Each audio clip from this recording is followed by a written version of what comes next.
Okay, so imagine yourself at the grocery store. You're hungry, but you don't really feel like cooking. I guess pasta's pretty easy. Suddenly, you're faced with this. That's so many choices. Do you go for the classic tomato basil? Or how about creamy Alfredo? But what exactly is the difference between these two? Or these three? Wait, why is this so hard?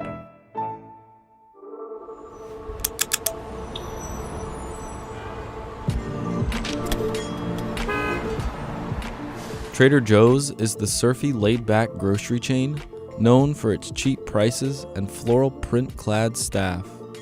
Data science professionals have ranked it number 1 in customer preference for 2 years running. The brand has held off on going high-tech. They keep it simple, with no online store, no loyalty programs, and no sales. When you break it down to square footage, Trader Joe's is actually selling more than double its competitors, like Whole Foods. But how much money you spend at Trader Joe's ultimately comes down to what you are choosing to buy. But what about Trader Joe's makes it so easy to choose? I've spent the last 25 years studying how people make decisions. That's Barry Schwartz, a psychologist, a professor, and a Trader Joe's enthusiast himself. I think Trader Joe's is the best example of how the world should be constructed. Whoa, take it easy there, Barry. Barry coined the term the paradox of choice, and quite literally wrote the book on it. And it basically describes how you would think that the more choice we have, the better off we are. That turns out empirically not to be true. When you give people too many options, they get paralyzed instead of liberated. The store has always focused on a unique selection of products rather than a large amount of them. I wanted to find out if there was choice limiting going on at Trader Joe's. So I went to my local market to count some things. I counted 144 pasta sauces, 44 olive oils, and 172 cereals. That's a lot of choices. So then I went to Trader Joe's, and they had an approachable 14 pasta sauces to choose from. The same goes for olive oils, canned beans, and cereals. At Trader Joe's, there's simply less to choose from. So then I asked Barry if he thought Trader Joe's perhaps had inklings of the paradox of choice in mind when designing their shopping experience. I think it's completely inadvertent. Well then, what exactly would explain why Trader Joe's practices a scaled-down approach to shopping? They probably did it as a way of controlling costs, managing inventory, simplifying the supply chain.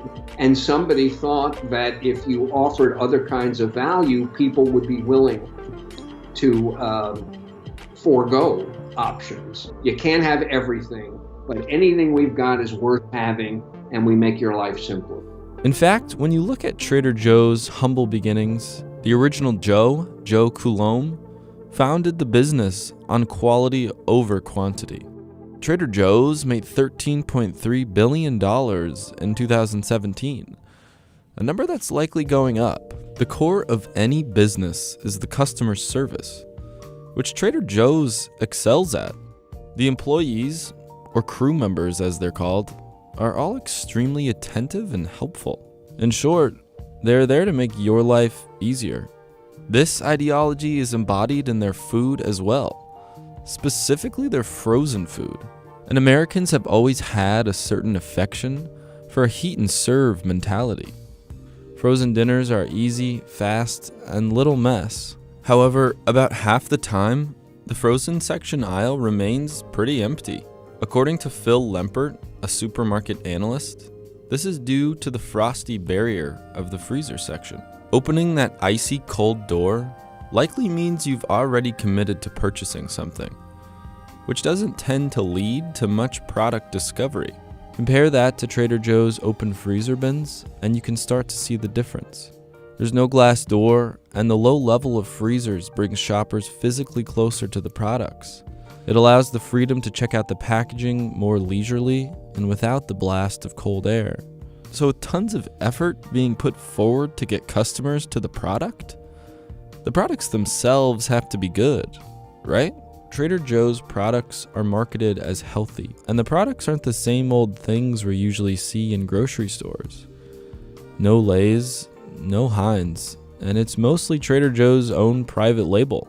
They buy straight from the supplier, which ultimately cuts cost and leads to cheaper products on the shelves. The products themselves are colorful, quirky, and have a consistent branding.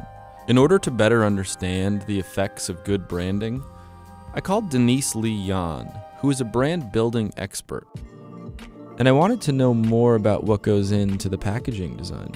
Okay, so it's usually kind of hand drawn, or it's not looking like it's computer generated, right?